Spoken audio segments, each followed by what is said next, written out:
यो वचन सुन्नुहुने सम्पूर्ण दाजुभाइ तथा दिदीबहिनीहरूलाई जय मसीह।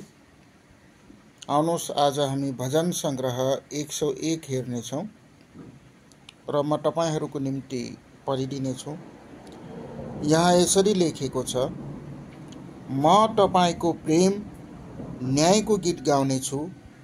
हे परमप्रभु, म तपाईको प्रशंसा गाउनेछु। म निर्दोष जीवन बिताउनलाई होशियार रहनेछु। तपाईँ म कहाँ कहिले आउनुहुने? म आफ्नो घरभित्र शुद्ध आचरणको जीवन बिताउनेछु। मेरो आँखाको सामुन्ने कुनै नीच कुरा र म राख्ने छैन। पथभ्रष्ट भएकाहरूका कामलाई म घृणा गर्नेछु। तिनीहरू मसित टाँसिने छैनन्। कुटिलमती भएका मानिसहरूबाट म टाढा रहनेछु। कुनै खराबी कामसित म केही सम्बन्ध राख्ने छैन। जसले आफ्नो छिमेकीको निन्दा गुप्तमा गर्दछ, त्यसलाई म नाश गर्नेछु। अभिमानी दृष्टि भएको र घमण्डी हृदय भएकालाई म सहने छैन। मेरो कृपा दृष्टि देशका विश्वासयोग्य जनहरूमाथि रहनेछ, ताकि तिनीहरू मसित बास गरून्। त्यो जो निर्दोष मार्गमा हिँड्दछ, त्यसले मेरो सेवा गर्नेछ। छलकपट गर्ने मानिस मेरो घरमा बस्न पाउने छैन। झुट बोल्ने मानिस मेरो नजरको सामुन्ने रहन पाउने छैन। देशका सबै दुष्ट जनहरूलाई प्रति महिनामा नाश पार्नेछु। परमप्रभुको सहरबाट दुष्ट काम गर्नेहरू सबैलाई म नाश पार्नेछु। आमेन। तपाईको यहाँ लेखेको छ भजन सङ्ग्रह 101 को 1 मा, म तपाईको प्रेम र न्यायको गीत गाउनेछु। हे परमप्रभु, म तपाईको प्रशंसा गाउनेछु, हैन। र दोस्रोमा भन्दछ, म निर्दोष जीवन बिताउनलाई होशियार रहनेछु। आमेन। परमेश्वरको वचनले यहाँ भन्दछ कि दाउदले भन्दछ कि तपाईको म निर्दोष जीवन बिताउनलाई होशियार रहनेछु, हैन। सरी। त्यही भएर के तपाईँ आजको समयमा के तपाईँ निर्दोष जीवन बिताउनले के तपाईँ होशियार हुनुहुन्छ त?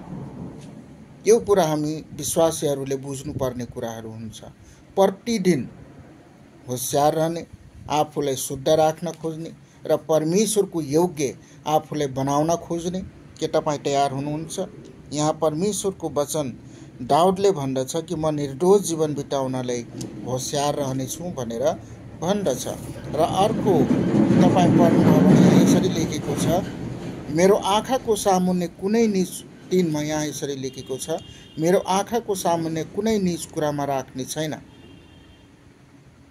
हेर्नुहोस् त, दाउदले के भन्दछ? म आफ्नो आँखाले गलत चिज हेर्ने छैन, हैन। र अर्को कुरा तपाईको 4 मा यसरी लेखेको छ, कुटिलमती भएका मानिसबाट म टाढा रहनेछु।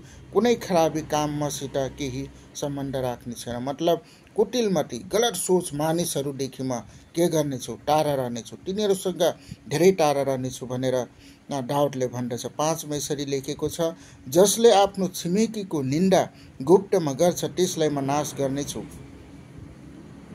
आमेन। आफ्नो छिमेकीको, कति मानिसहरूले, कति विश्वासी भाइ बहिनीहरूले आफ्नो छिमेकीको के गर्दछ? निन्दा गर्दछ, गुप्तमा निन्दा गर्दछ। याद राख्नुहोस्, तपाईँ मानिसहरूदेखि लुक्न सक्नुहुन्छ तर परमेश्वरसँग लुक्न सक्नुहुने छैन। किनभने वचनले यहाँ भन्दछ, हैन। वचनले यहाँ भन्दछ, हेर्नुहोस् त, कि जसले आफ्नो छिमेकीको निन्दा गुप्तमा गर्दछ। र अर्को तपाईँको म पढिदिनेछु, 7 मा पढिदिनेछु, छल कपट गर्ने मानिस मेरो घरमा बस्न पाउने छैन र झुट बोल्ने मानिस मेरो नजरको सामुन्ने रहन पाउने छैन। आमेन, हालेलुया। परमेश्वरको वचनले भन्दछ, छल कपट गर्ने मानिस र झुट बोल्ने मानिस चाहिँ मेरो साथमा रहन पाउने छैन। त याद राख्नुहोस्, हामीहरूले आफूलाई बदलेर परमेश्वरको योग्य बनाउनु पर्छ। हामी छल कपटका कुरा गर्नु हुँदैन, हैन। आफ्नो छिमेकीको निन्दा गर्नु हुँदैन। र यहाँ 8 मा लेखेको छ, देशका सबै दुष्ट जनहरूलाई प्रति महिनामा नाश गर्नेछु भनेर परमेश्वरको वचनले यहाँ भन्दछ। हालेलुया। तपाईको 101 मा, तपाईको 2 मा पढ्यौँ हामीले, हैन। म आफ्नो जीवन निर्दोष बिताउनलाई होशियार रहनेछु। तपाईँ पनि होशियार रहनुहोस्। आफ्नो यो जीवन मसीही जीवन बिताउनले होशियार रहनुहोस्। हरेक पापदेखि हरेक कुरादेखि आफूलाई के गर्नुहोस्, जोगाउनुहोस् हैन। धन्यवाद। यो वचन सुन्नुहुने सम्पूर्णलाई परमेश्वरले तपाईहरूलाई यो वचनद्वारा आशिष दिनुभएको होस्। आमेन।